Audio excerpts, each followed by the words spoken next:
Jag heter Ahmad Nassal. Jag kommer från Syrien. Jag har bott i Sverige 5,5 år. Jag jobbade inom construction. Jag är utbildad som civil assistentingenjör. Alltså utbildad inom byggbranschen. När kriget började i Syrien, jag var utomlands och jobbade. Jag var i Algeriet.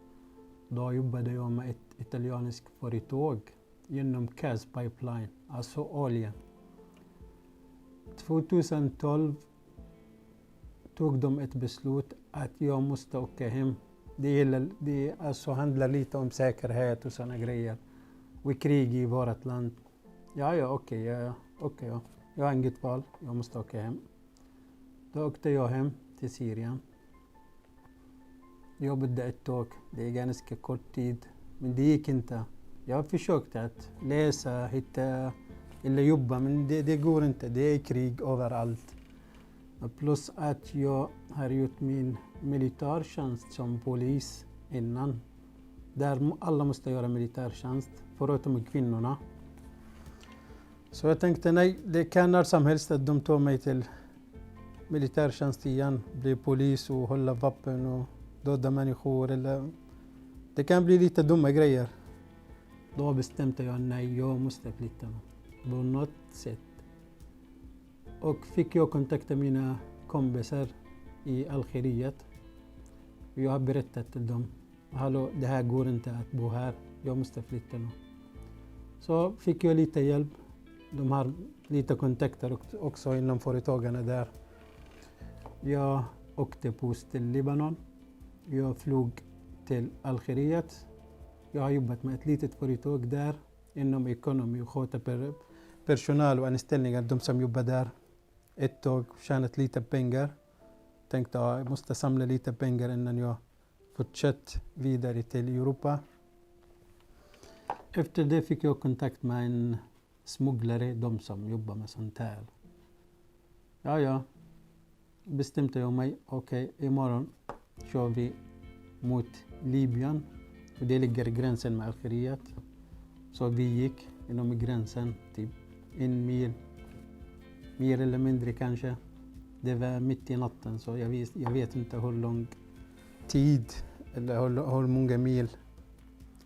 Så från dagen när jag bestämt mig att flytta till Europa tills jag åkte båten, det tog typ 1 månad.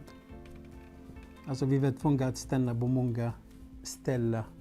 Också det var inte liksom säkerhet i Libyen. De har också krig där. Till slut gick bra. Köpte de en fiskbåt. De här mitt emellan, inte mindre och inte liksom stora fiskbåtar. Det var klockan var 3 mitt i natten när vi åkte båten. Vi var många. När solen gick upp tittade jag runt mig. Vi var många, mycket människor. 300, mer än 300. Kvinnor, barn, äldre människor. Vad ska vi göra nu? Jag kan inte simma heller. Båten börjar liksom gånger i vattnet. Alltså överlastat. Vi kört mot Italien.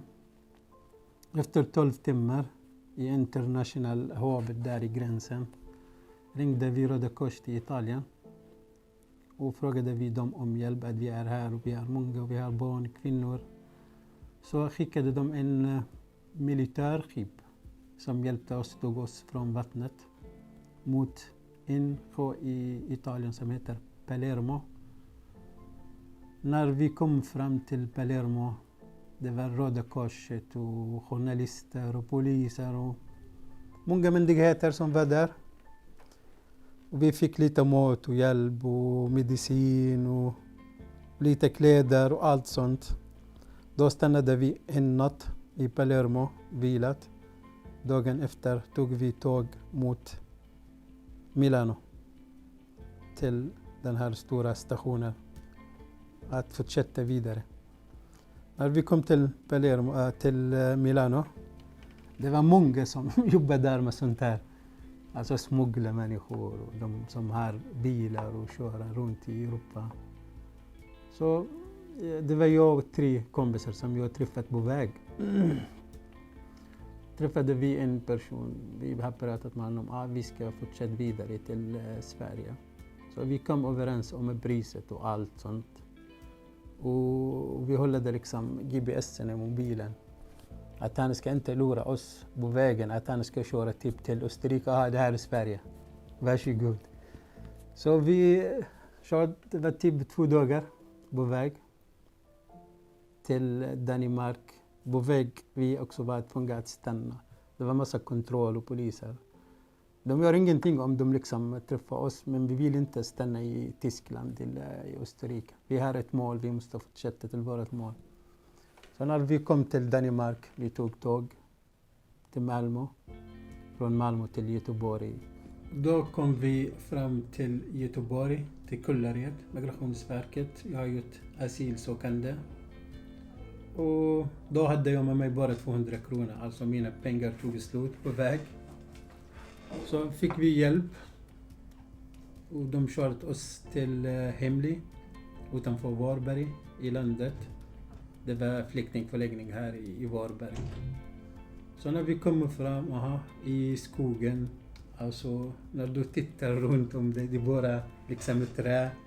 Inga folk, inga människor, 4 personer i ett rum, 10 kvadrat. Var har vi hamnat nu? Är det här Sverige? Ja, efter ett tag tänkte jag, nej, men det kommer att lösa sig. Det är bara att liksom, det kommer. Men jag var helt till slut. Det var 1 månad jag bara äter och sova och vila. Jag fattar ingenting. Alltså när jag sitter liksom, börjar tänka, det är jag som åkte båten, jag kan inte simma. Alltså jag har tagit en stor risk på mig att åka båt. Och jag kan inte simma. Tänk om båten ramlat eller hände någonting på väg. Då är jag då. Om hade jag stannat i Syrien och det är samma sak. Men efter 1 månad löste sig. Då började jag träna lite, lära känna människor. Och efter det kom Röda Korset till oss med svenska språket. Började vi lära oss lite språk, träffa människor. Och samtidigt kom BV med Martin Becken.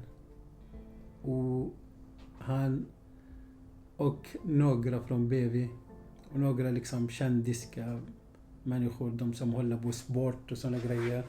Då spelade vi fotboll tillsammans, spisa bingo och göra lite aktivitet tillsammans. Och då berättade Martin Becken att han behövde en kille som kan liksom sköta det här jobbet som BV har idag. Och det är att man jobbar inom ritningar och hjälpa BV-kunder.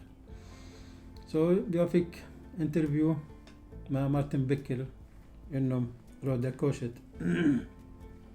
Och vi kom överens att jag kanske kan börja jobba som praktikant på BV. Att lära känna och kolla lite om jag klarar det här jobbet eller inte. Så jag har gjort många utbildningar och började jag sedan 2016 augusti på BV Insulation. 6 månader som praktikant och lärling alltså. Och efter det fick jag fast anställd på BV fram till idag. Alltså jag är liksom den personen som sitter mellan utförsäljare på BV och kunderna. De liksom stora företagen som BV har direkt avtal med. De skickar sina förfrågningar till våra säljare eller våra kundtjänst. Efter det de skickade till mig, jag gör beräkning, jag kollar om det saknas någonting. Ibland kan det vara något fel någonstans. Jag gör beräkning, jag tar fram allt de behöver. Jag skickar igen till våra säljare, de som gör offert och priser och sådana grejer. Alltså BV, vi kallar det BV Way. Alltså BV som en familj faktiskt. Jag har jobbat på BV typ 4 år. Jag lärde känna många människor som jobbar på BV och de som liksom har ändrat sitt jobb och börjat på ett annat företag.